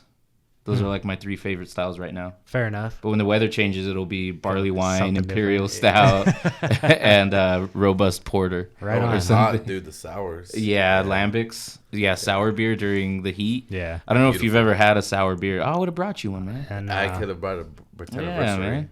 Yeah. what sour beers have you guys had at Lucky Luke? Britanniversary, Layla. Hey, Layla, if you could find one, automatic, dude. Just buy it. Just Really? It's a Yeah. blueberry sour. Don't even think about it. It's a beautiful beer, dude. Really? Like I was telling him, I had like a little sour night by myself, and I bought like 5 or 6 sours, pretty reputable, beers, and Layla was just my favorite, dude. It was just my such. shit? Oh, that was yours? I was sipping on it. So I just saw a shot. I had to take it. Yeah, no, I had to add to that one because I was like, who's taking these bitch ass shots? That was a half drinking shot right I there. was like, I'm sipping whiskey. I'm not sure. Oh, Can I use excuse this me. as a sipping No. vessel? There's Do three that, of man. us. Yeah. Might get drank again. I'll just keep Had refilling to fill it up a few yeah. times. Yeah. It'll be the Solera. Yeah. No, but I mean, you can ask him. Like, if I'm very open with him, he's my brother. So it's like, if something sucks, I'm like, dude, it shit sucks. And I was just gonna ask how is he with the constructive criticism? And I don't want to ask you because every time I ask somebody that, they're like, "Oh, I'm open to criticism," and then someone's like, "Fuck that." No, No, he's pretty good with it. Yeah. Like I said, and you're brutally honest about it. I mean, Yeah, you're not I mean, hiding nothing. You're his brother. he You're giving knows him his I'm honest like opinion. he knows I'm the straight shooter. Like, Yeah. I said, Yeah, some beers he said, yeah, I hate it. Yeah. Really?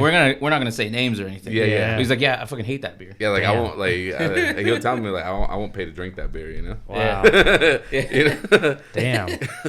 But That's crazy. but to me it's like not only am I being honest, but to me it helps him, okay, keep him on his toes because he knows he's getting a dead honest opinion. You know, there's no And that has to be the best. I mean, because you'll I'm find sure people who are diehard like Oscar fans, right? Like, Yeah, I love yeah. your beer, and it doesn't matter what it's like. Oh, I love it. I love it. It's I like love it. trash It's beer, and they're like, oh, it's dude, so good. I don't want to hear I love it anymore. I want to. Yeah. What do you love about it? What do Yeah. you hate about it? What? Yeah. Don't just tell me. So you like to love me, it. I think just like when his musical whatever he does, I'm like, you suck, dude. But he's really good.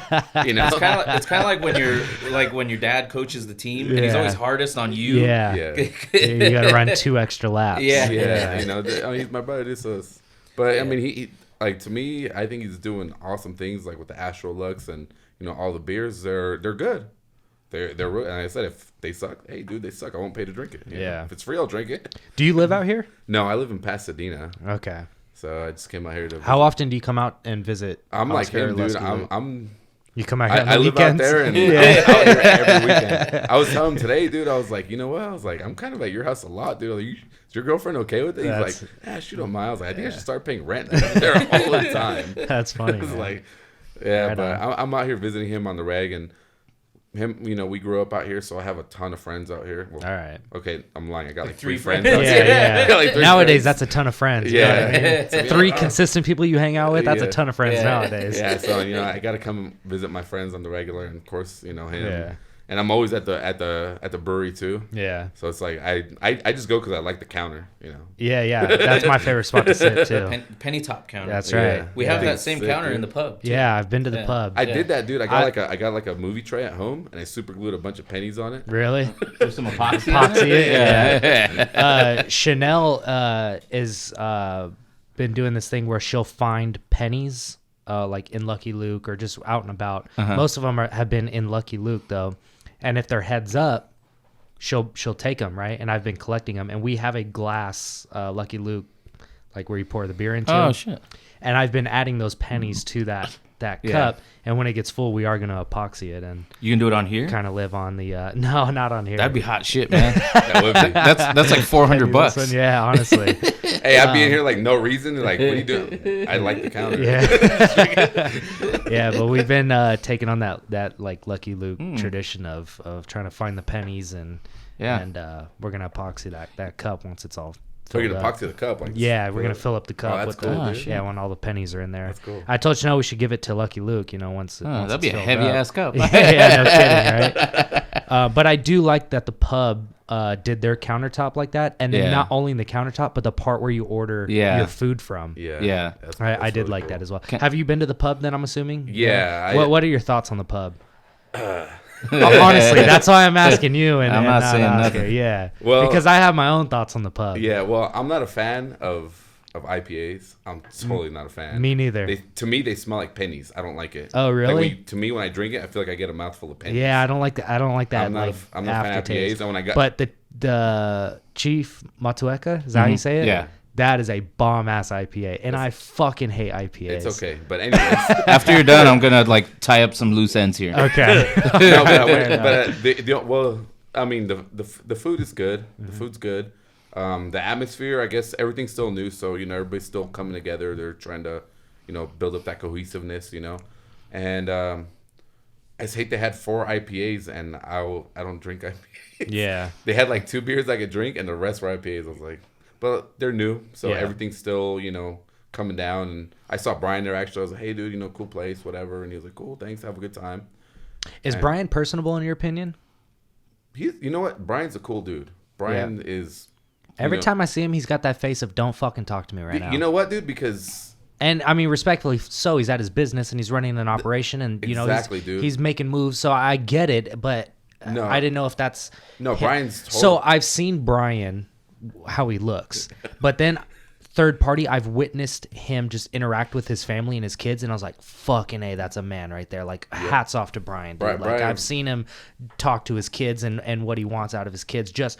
I'm talking like 30 seconds worth, and I was just like, "Damn, Brian's a cool dude." Very thorough guy. Yes, Brian, he's very approachable. If you see him, hey Brian, what's up? Like, you know, he has, like you said, he has his business poker face. Yeah. You go up to him, hey Brian, what's up? He'll go, hey, what's up? He'll stand up. He'll shake your hand. You know, just super cool dude, you know? Cool. And I've never known him any other way. Every time I've seen him, he's said hi. I've said hi, you know? He's just very approachable dude. Gotcha. And like you said, he's about his business too. Yes. He's very and I absolutely respect that. That's why when I see the man with his business hat on, he's in business mode. Hey, but like I said, he has business hat on, but if you go up and say hi, he'll take it off and hey, what's up, dude? How you doing? That's awesome. And he'll totally give you that time. Do you think Brian is like that because of his it's his great grandpa? Yeah. Is that the Lucky Luke way, or you know what? I didn't know the great grandpa personally, but the stories that I've heard, he was a very like chill kind of guy.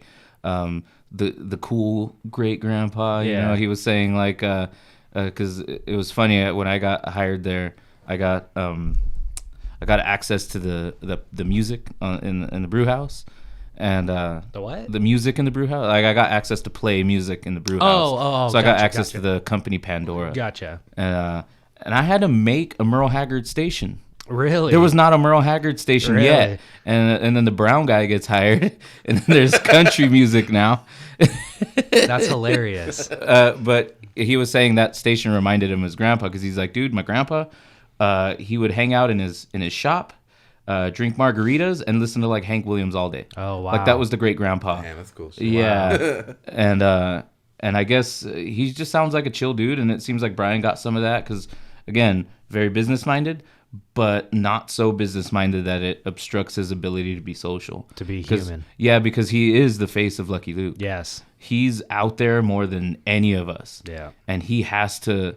I mean, not has to, but if it wasn't in him, he wouldn't be able to do it. Right. And I think it's in him. I think he's a social guy. He's cool shit to talk to.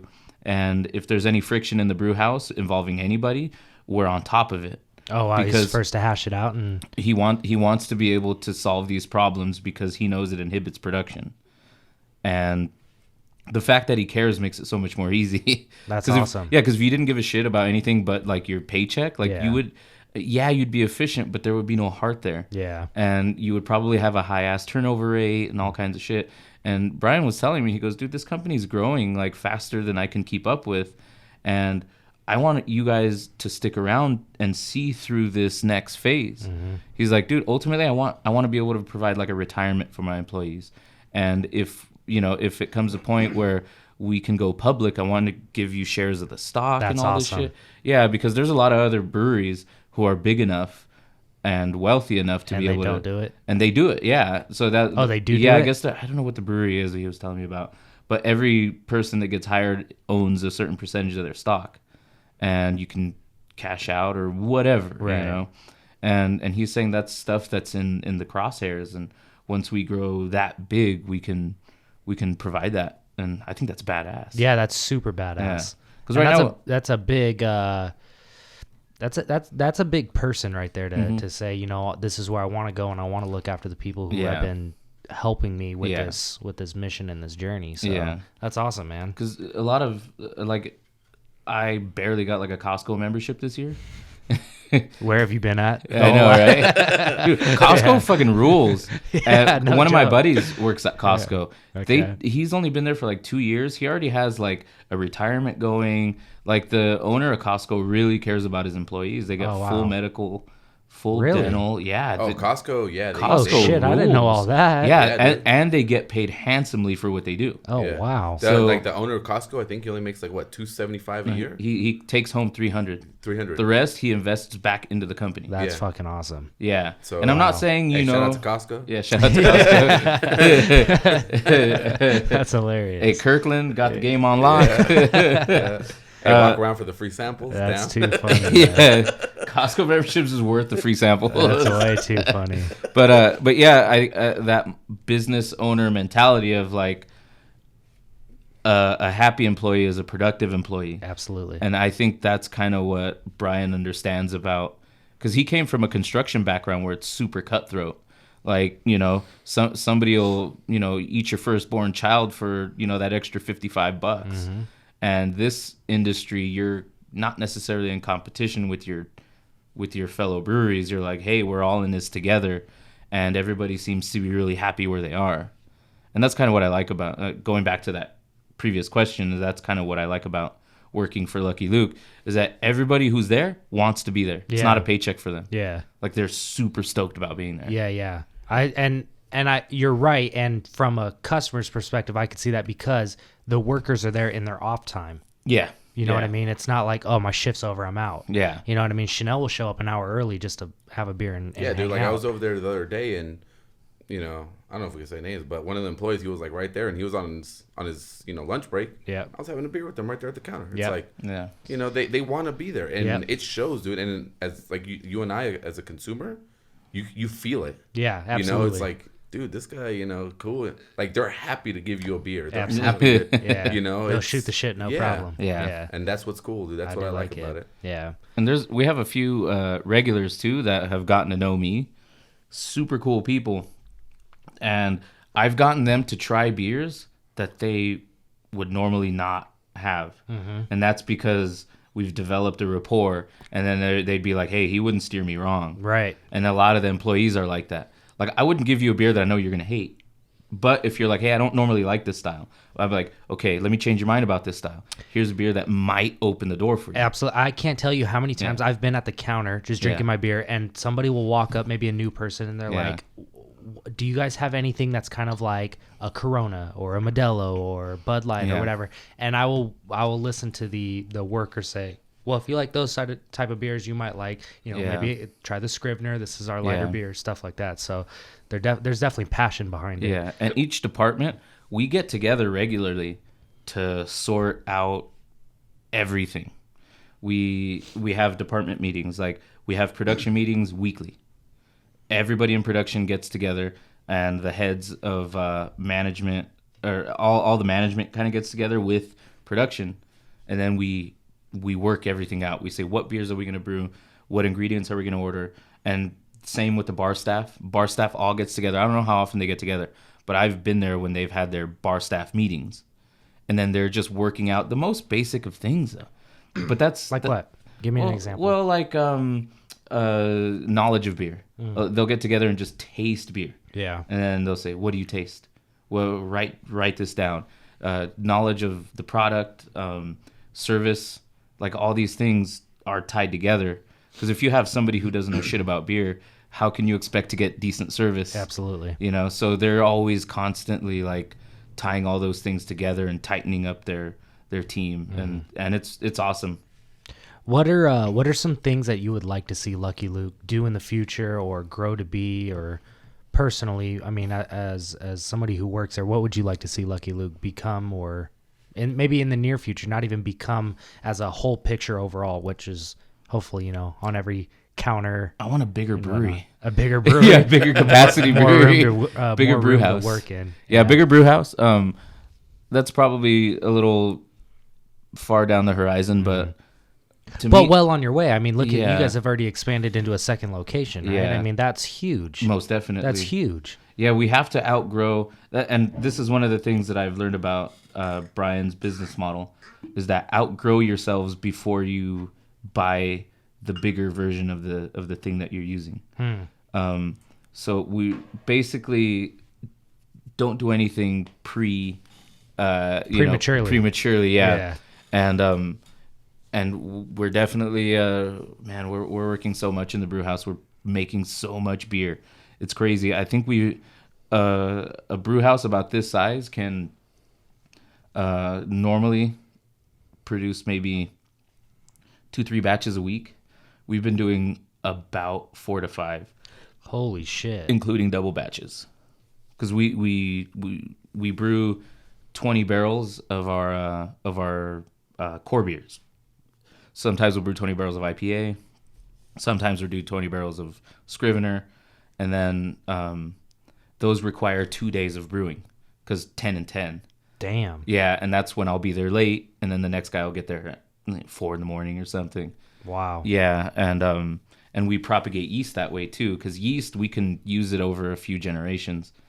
Yeast is viable for up to 5 generations, so 5 uses. Holy shit. Yeah, and yeast pitches are very expensive.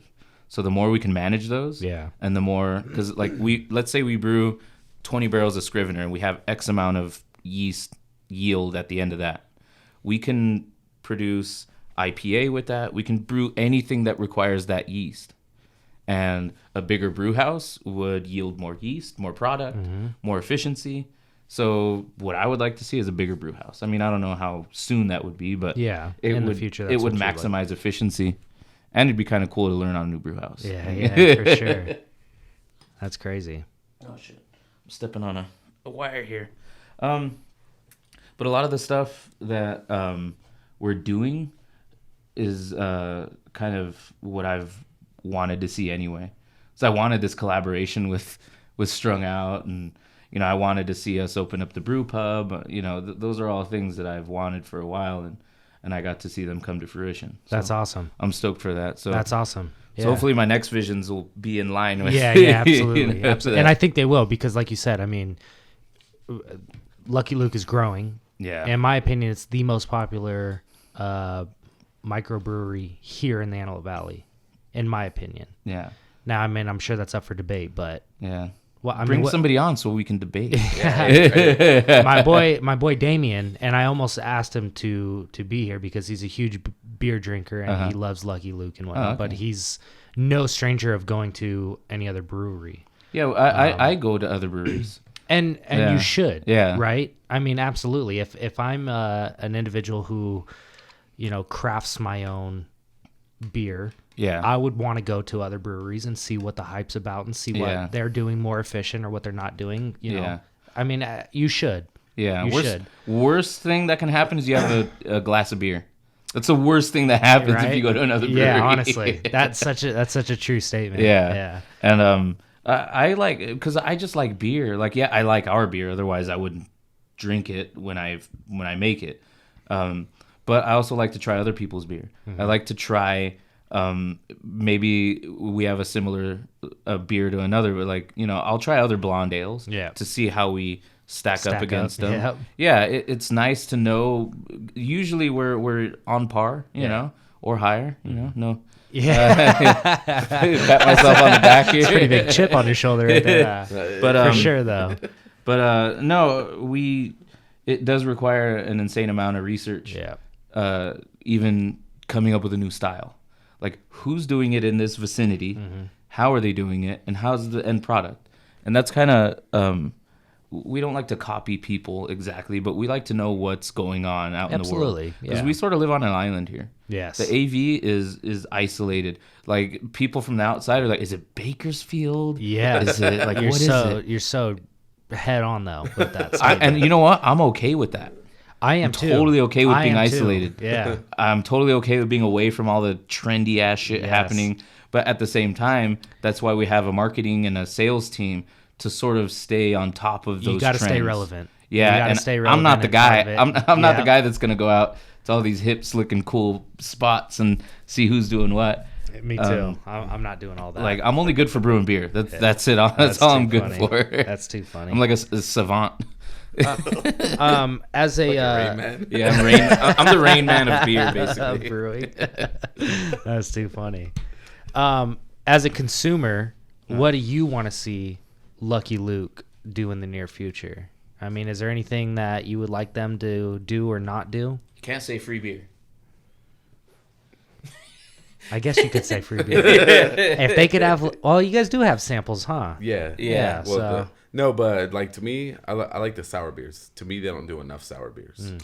They had that pineapple. What was it called? The piña con lúpulo. Oh, dude, that thing was so fire. And is that because you guys try to stay more traditional and sour beer is not traditional? Sour beer is very traditional. Is it? Yeah. Jesus. But that's why I don't know. That's why I don't understand why they don't make them. I mean, I kind of do, but then but it's like it's a very in-depth process. Yeah, You know, okay. you got to change couplers, you got to clean, you know, a bunch of lines, and you know, there's a whole big process to it. So that's, you know, and they have their It's a lot of cost involved to make a sour beer, or A lot of work. A lot of work, yeah. So, if I may, yeah. No, it's a my few turn. minutes. No, it's my turn.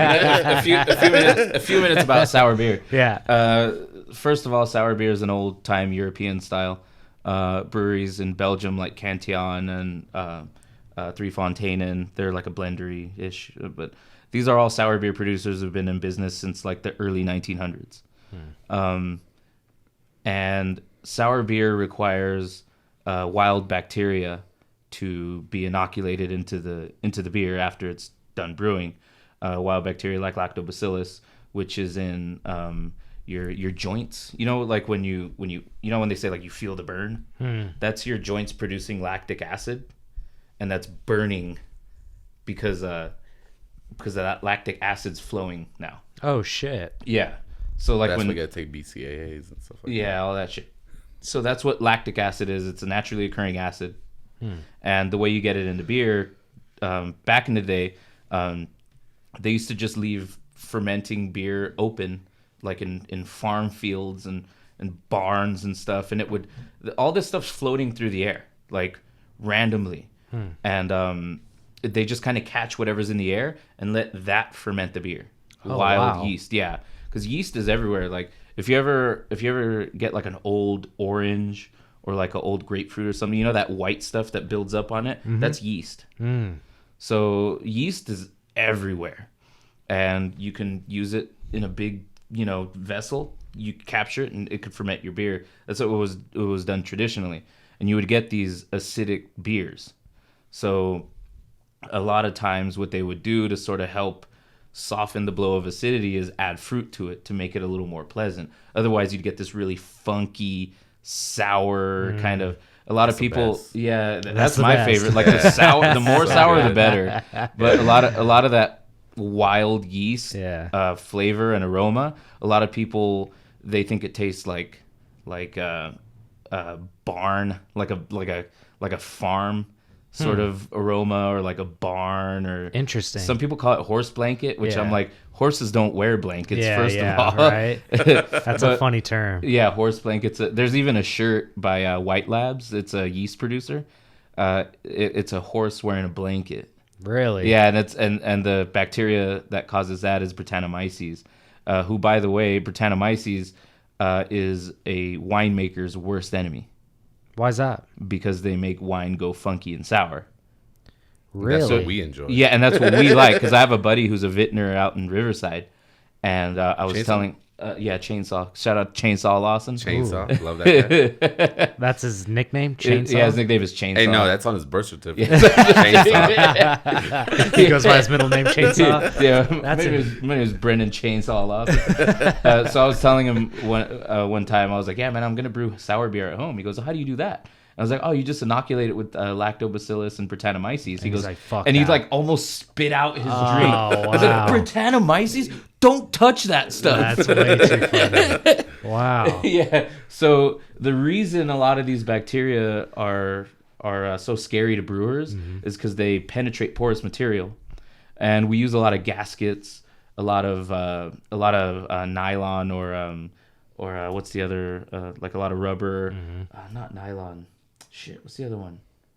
I don't know. Silicone. We have a lot of silicone gaskets and stuff.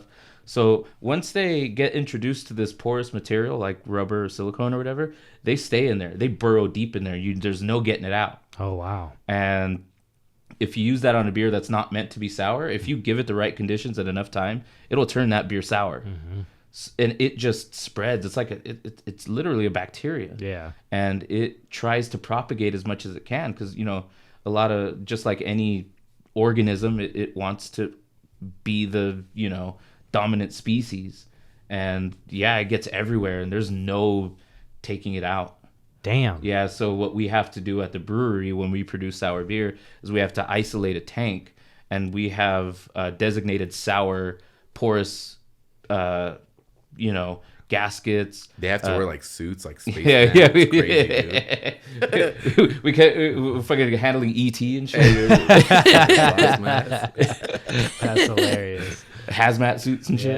Yeah. But it's a really it's a risky thing to do in a brewery that produces non-sour beer, and you have to really keep those two processes separate, or else one might infect the other, and then next thing you know, you have a whole sour brewery. That's the fear. Yeah.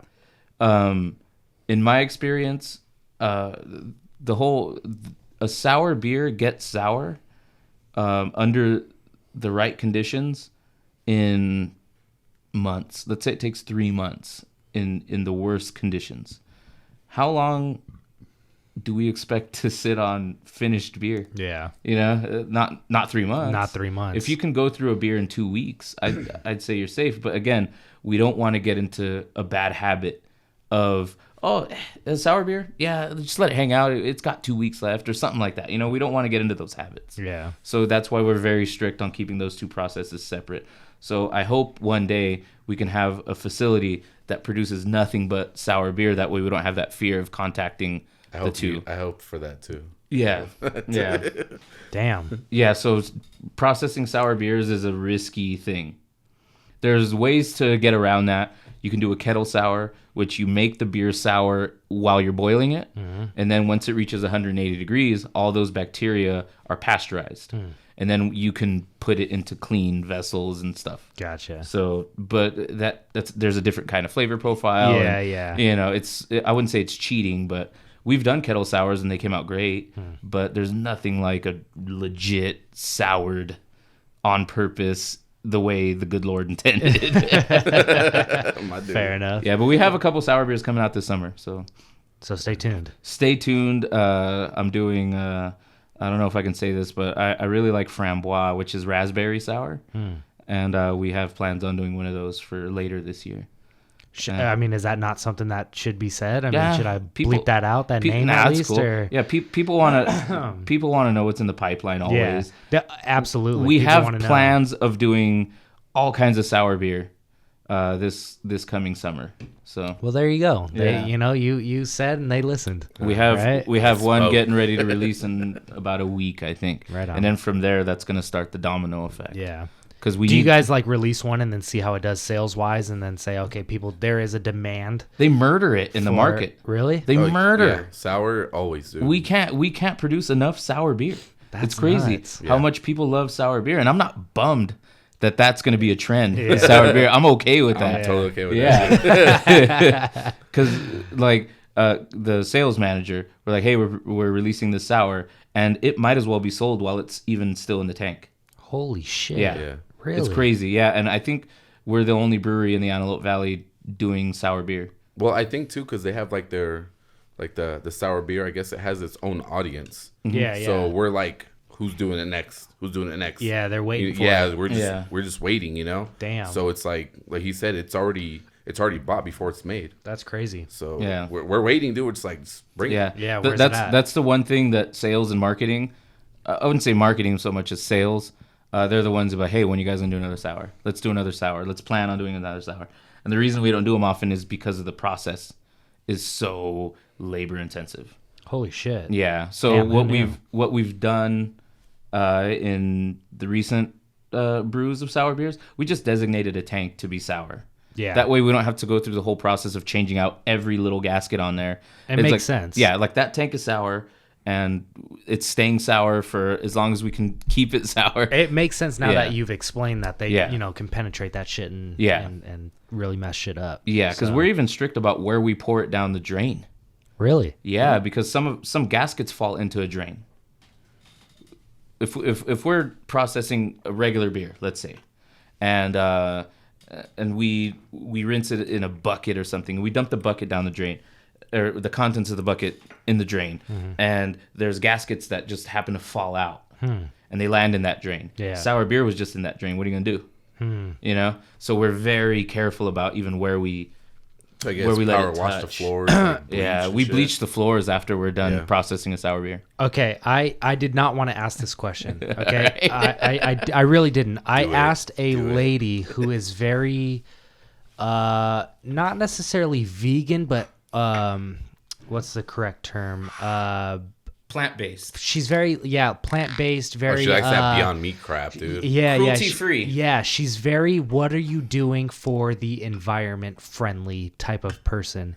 And she said, what is Lucky Luke doing? Did it just get political in here? I gotta Absolutely go. not. My mom's calling me. Yeah, all of a sudden. So this podcast Oh, sorry. Go on. this podcast is open to talk about anything and everything. Yeah. That's in the description. Except politics, because I Yeah. fucking cannot stand politics, I right? like you. But this lady, and I didn't want to ask this question, but Yeah. her question was, what is Lucky Luke doing for the environment that's environmentally friendly? Now I have a question for her. Yeah. What's the environment doing for Lucky Luke? That's a very good question. First of all, That's a very good question. Every industry is going to go through a certain amount of consumption of resources. Yeah. Everybody who is alive Yeah. consumes resources in some way or another. Okay. Real quick, do you just want to move that just a little bit sorry. closer? Yeah, just Let me, a little bit. Let me sit closer. Yeah, I mean, So, you can move it yeah. back if you want to chill Oh, back can I? and relax. Yeah, that thing's Okay. fully. Oh, hell You can yeah. move that garden gnome out of the way if you want. No, I don't want to. Yeah. I don't want to That's the bug homie right He there. looks comfortable right there. He's posted. So everybody who's anybody who expects to survive thrives on the consumption of resources. Absolutely. That's just the nature of being That's alive. business 101 right there. Yeah. You know what I mean? And don't be wasteful. Don't Yeah. be a dick. Don't throw gross things down the drain when you have to take it to AutoZone. Yeah, don't throw away a battery when there's a spot for it. Yeah, to go. exactly. Yeah. So we're very mindful of how much we consume. Mm-hmm. Remember how I said the work chiller, it requires cold water to run. That water's got to go somewhere, right? Mm-hmm. So we capture it and we rebrew with it, so it just doesn't go down the drain. Well, there you go. That's the So- best fucking answer right there for that Yeah. lady. Yeah. We use all biodegradable and environmentally friendly chemicals. Like all of our cleaning chemicals are water soluble and biodegradable. Boom. Yeah. There you go. Lucky Luke's amazing. I really didn't want to Every ask that aspect. question. When she asked No, that, it's I cool. didn't even write No, it it's down a- because I it's was a- like, I don't want to. But it kind of came up, so I thought. But it's a why perfect. not? It's Why not? a decent question because Yeah. a lot of people are concerned with consumption. And especially nowadays, I think there's a huge geographic Everybody's worried about climate people. change. Yeah, dude. right. You know what I mean? So the there Earth's is getting that warm. market out there, and I feel like Yeah. or maybe not that market, but there is that that style or that niche. genre of Yeah. people, and I feel like if Lucky Luke can speak to that, then you Yeah. might be able to. Yeah, we try to do our part. Get those people We involved, have you know what I we have recycling bins. We don't any glass, any aluminum that we can salvage. We tend to recycle it. Awesome. Because quick story, we got a bunch of empty cans to fill. Right, Mm-hmm. we order them from a company. The company printed the wrong color on the cans, and they said we're really sorry. You can keep those cans. We'll send you a new pallet. And we're like, what the fuck are we gonna do with like All these the wrong color? printed Yeah, color. we have 3,200 cans on a pallet that we can't even use. Yeah. We recycle them. Wow. Yeah, we give to charity when we can. And in my personal life, I donate to charities. My brother's a veteran, so I donate to a lot of veterans charities. For those of the people listening, Mike is Oscar's brother. Mike is my brother, yeah, and he's I don't know if I mentioned that in the beginning. yeah, he's I a- think I'm I sure- might have. I'm sure but I've said it a few yeah. times. yeah. So I donate to a lot of causes that I feel like deem worthy of. Yeah, and Lucky Luke, we do a lot of charities and stuff. So we did a auction for charity. I think it was for orphan kids or something like that. But anyway, we auctioned off a hot rod, or no, we raffled off a hot rod, and all the proceeds went to a children's Like a legit. a car. Yeah, like hot a rod. Yeah, like I think it was a. I'm sorry, who did this? Lucky Luke? We did. Yeah, this was I think a year or two ago. Holy shit. We raffled off a hot rod. You pay I think Oh, I remember $60. that. Yeah, Yeah. you pay $60 for a ticket or something, and all the proceeds went to a children's charity. That's awesome. Yeah, You guys had it displayed right there in the brew yeah, house, we right? had, yeah. It was remember like that. I think it was a Willie's coupe or Yeah, something. It was What bitchin'. the it was hell? super cool. It was Yeah. like a 32 dude. Yeah. It was all Really? like big block and everything, dude. It was sick. Yeah, it was They had badass. it right there Holy in the brew shit. house. Yeah. Really? Sick, yeah. That's awesome. Yeah, I think our the business partner donated the car. Yeah. Oh, wow. Yeah, so we try to do our part because again, Brian also grew up here. Yeah. We both care so much about this town. That's awesome. It's hilarious because everybody's always talking shit. Everybody's always like, there's nothing to do here. This place sucks. I want to get out of here. And then my question is always, well, what are you doing to make this place better? What are you doing? That. I absolutely love that. To contribute to culture here. Because the whole reason a lot of people hate it here is because supposedly there's no culture. Yeah. Like, we'll do something about it. Yeah. Because I want to go to LA to party. Yeah. Everybody's trying to go to LA. Everybody's trying to do this and that. I'm like, fine. I don't want to, take away from how you have fun. At the same time, there was something I heard. I don't know where I heard it, but basically, if you say you hate the place you live in, the first thing you do is try to clean it up instead of taking a big heaping shit in the middle. That's hilarious. Yeah. No, and you're absolutely right, though. Yeah, and we're trying to do our part to give back to our community, to make this a nicer place, a place with a little bit more culture. Because craft beer is not culture, but it's reflective of culture. Places like San Francisco, New York City, Austin, Texas, a lot of these places are meccas for culture. They just happen to have craft beer in the mix. And I think that's a reflection of the amount of people wanting that. And I think that the fact that we have craft beer out here is sort of a reflection on there's an influx of culture coming in. Damn. Yeah. Damn. Right on. Sorry to get and I think that individual who asked that question is going to love to hear that answer. Yeah, I mean, make some art. Yeah, brew some beer at home. There's speaking of art, real quick, and I don't mean to cut you off, but you guys do sell art in your Palmdale one. At least I haven't seen any at the pub. Yeah, we have. But I've looked at that art, and I've almost considered buying one of those paintings or canvases that are up there. I wish I knew the guy's name who donated those. So it's one individual photographs. Then. Yeah, he's a super talented photographer. Okay. And he sells all the stuff that you see on the walls, like all the photos, those big canvases. They're all for sale.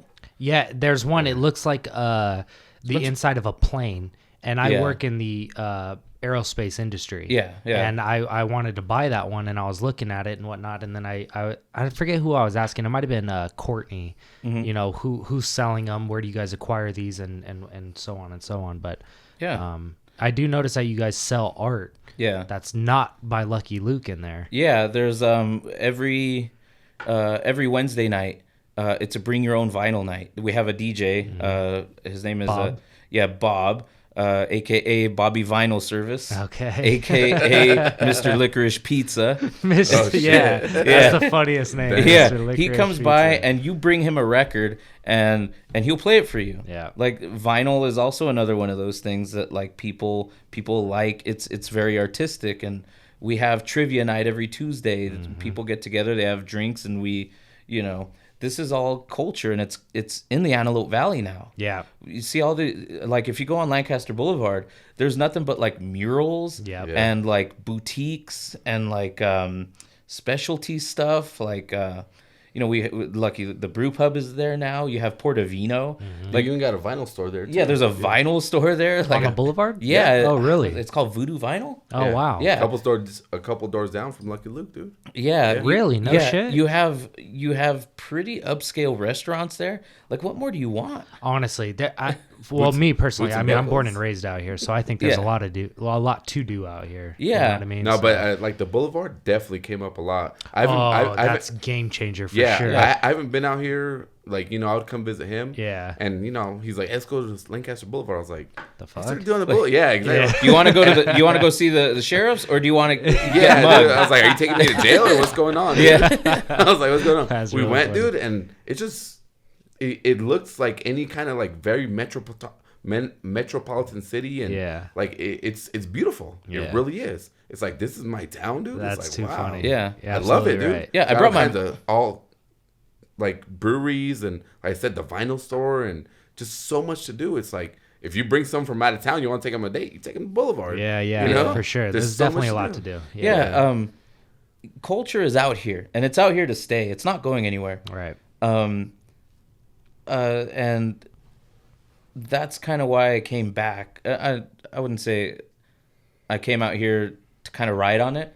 I came out here to contribute to it. To build, to help build this. And I'm stoked to be a part of it, man. And I don't know. I don't know what the original point of this was, but I don't know about you guys. I'm a lightweight. I'm feeling a little tipsy I'm already. feeling a little buzzed. Yeah. Okay. Fair. Dude, enough. I was tipsy before I got here. I've been fucked up for like 3 hours too already. funny. But yeah, the AV definitely